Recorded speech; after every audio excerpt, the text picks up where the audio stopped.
Jean Cassien est un théologien du Haut Moyen Âge. Il est mort en 435 à Marseille. Il identifie 4 méthodes d'interprétation ou 4 lectures différentes mais complémentaires des évangiles. Bon, ces 4 façons de lire les évangiles étaient très connues dans le premier temps de l'Église. J'ai choisi Jean Cassien parce que ses écrits ont eu une très grande influence sur le christianisme en France. Et puis il est de Marseille. Bon, voici ces 4 façons en termes modernes. J'ai pas utilisé les termes grecs que nous ne comprendrions rien. Une lecture historique, une lecture typologique, une lecture inductive et une lecture mystique. Normalement, tous les chrétiens devraient connaître ces 4 lectures et les pratiquer. Et j'espère que ce cours nous mettra sur cette piste-là, de donner plus de dimension à notre lecture. La lecture historique, en fait, c'est l'explication littérale, c'est le sens original. C'est le sens que le rédacteur entendait donner lui-même au texte. Toutes les autres interprétations sont fondées sur le fait que les personnages et les événements rapportés sont réels. La lecture typologique, en fait, c'est comme ça que Jésus et les apôtres et les rédacteurs du Nouveau Testament lisent les Écritures. Jésus lit l'Ancien Testament de façon typologique. C'est comme ça qu'ils reconnaissent, Jésus et les rédacteurs du Nouveau Testament, des vérités sur le dessein de Dieu, je vais définir ces termes tout à l'heure, préfigurés dans les événements, les personnages, les institutions de l'histoire sainte, et notamment dans le ministère de Jésus lui-même. La lecture inductive, c'est ce que nous pratiquons presque tous, et presque unanimement, exclusivement, aboutit à des leçons morales ou doctrinales, alors que le lecteur cherche à appliquer un texte à sa propre situation personnelle. Là, nous sommes plus ou moins experts dans cette façon de lire les évangiles. Et puis la lecture mystique s'élève à un plan plus sublime, raisonnant à partir de vérités terrestres pour atteindre des vérités célestes. Bon, c'est une lecture qui a été pratiquée par les moines et par d'autres. Mais je ne vais pas parler de cette lecture ce week-end. Alors, ces 4 lectures sont toutes légitimes. Mais parmi les croyants modernes, la lecture inductive domine si massivement le paysage, à mon avis, il faut rétablir un équilibre, et notamment en faveur de la lecture typologique, qui est celle de Jésus. Nous allons donc comparer surtout 2 modèles d'interprétation, le modèle inductif et le modèle typologique. Ils ne sont pas forcément incompatibles, mais complémentaires. Nous cherchons simplement à rétablir un équilibre et à donner une priorité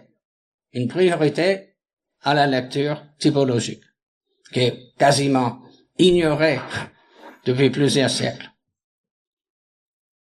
Alors, le modèle inductif cherche dans les paroles et les gestes de Jésus des principes de doctrine et de la pratique chrétienne. Le modèle typologique cherche dans les paroles et les gestes de Jésus des signes qui préfigurent, qui annoncent symboliquement par avance la vraie identité de Jésus et sa vraie mission. Le modèle inductif voit la vie du disciple du chrétien comme le thème principal des Écritures. On a l'habitude de dire aujourd'hui que les évangiles sont des manuels de la vie du disciple. On verra. Le modèle typologique voit la messianité de Jésus comme le thème principal des évangiles. Quel genre de Messie est Jésus? Et ça ne veut pas dire que, oui, on sait ce qu'est le Messie. Tout le monde sait ce qu'est le Messie. Et Jésus est ce Messie-là. Ce n'est pas exactement ce que les évangiles cherchent à établir. Ils cherchent plutôt à dire, Jésus, c'est celui qui définit le vrai Messie. Vous voyez, il y a une nuance, hein? Parce que personne ne sait qui est ce que le Messie doit faire avant la venue de Jésus.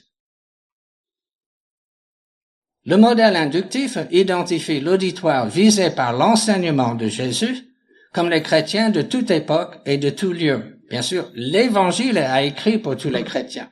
Mais quand Jésus parle, quand Jésus fait quelque chose, le modèle inductif voit nous comme les chrétiens qui sont visés. Le modèle typologique identifie l'auditoire visé par l'enseignement de Jésus comme les Juifs du premier siècle. Selon le modèle inductif, le scénario principal des évangiles, c'est que Jésus jette sans plan précis les fondements de la religion chrétienne. Selon le modèle typologique, le scénario principal des évangiles, c'est que Jésus révèle progressivement le plan de Dieu et y prépare les Juifs. Le premier réflexe interprétatif, c'est-à-dire la première chose qu'on fait spontanément quand on lit un texte, du modèle inductif, c'est un vrai mot français, hein. Cette fois, j'ai pas inventé. Il m'arrive d'inventer des mots quand il en manque dans la langue française. Et de déhistoriser le texte pour en extraire les vérités intemporelles, c'est-à-dire qui ne sont pas limitées dans le temps. Le premier réflexe interprétatif du modèle typologique est de contextualiser le texte dans le narratif plus large du dessein de Dieu. Le cadre chronologique du modèle inductif, c'est l'ère de l'Église, c'est-à-dire depuis l'an 30 ou 33 jusqu'à aujourd'hui. Le cadre chronologique du modèle typologique est le ministère public de Jésus auprès de ses contemporains juifs. Le modèle inductif cherche expressément, bien sûr, à actualiser un texte, à en tirer des applications pertinentes à l'époque du lecteur. C'est donc naturel, c'est normal que le lecteur garde sa propre perspective contemporaine. Le modèle typologique exige un effort intellectuel pour remonter dans le temps et pour adopter la perspective chronologique de Jésus et de ses contemporains. Bon, ça c'est la théorie, hein. La suite est beaucoup plus intéressante. Ces deux lectures ne s'excluent pas nécessairement l'une et l'autre. Nous allons chercher à redresser ici un recours excessif au modèle inductif, voire une dépendance presque totale